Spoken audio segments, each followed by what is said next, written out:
Hello' বন্ধুসকল, মোৰ YouTube channel দিগন্ত ব্লগলৈ আপোনালোকক ৱেলকাম জনাইছোঁ।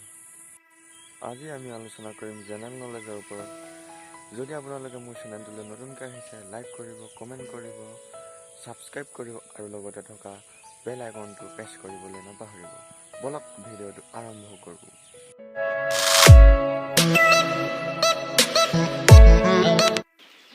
প্ৰথম অসমীয়া সাহিত্যিক আছিল মণিৰাম দেৱান।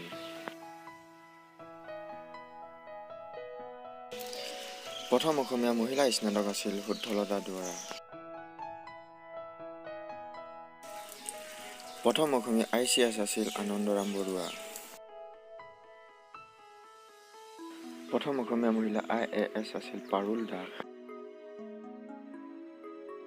অসমৰ প্ৰথম মুখ্য ন্যায়াধীশ আছিল হলিৰাম ডেকা।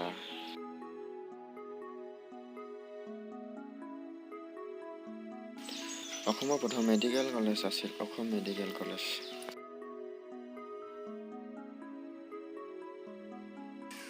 অসমৰ প্ৰথমখন মহাবিদ্যালয় হ'ল কটন কলেজ। অসমৰ প্ৰথম ষ্টুডিঅ'টো হ'ল জ্যোতি চিত্ৰবন।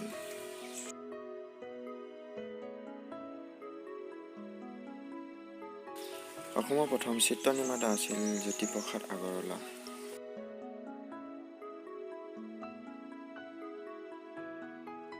অসমৰ প্ৰথমজন স্নাতক আছিল আনন্দৰাম বৰুৱা। অসমৰ প্ৰথমজন মুখ্যমন্ত্ৰী আছিল লোকপ্ৰিয় গোপীনাথ বৰদলৈ। অসমৰ প্ৰথমজন ৰাজ্যপাল আছিল বিষ্ণুৰাম মেধি। যদি ভিডিঅ'টো ভাল লাগিল, লাইক কৰিব, কমেণ্ট কৰিব, ছাবস্ক্ৰাইব কৰিব আৰু লগত থকা বেল আইকনটো প্ৰেছ কৰিবলৈ নাপাহৰিব। আজিলৈ ইমানেই।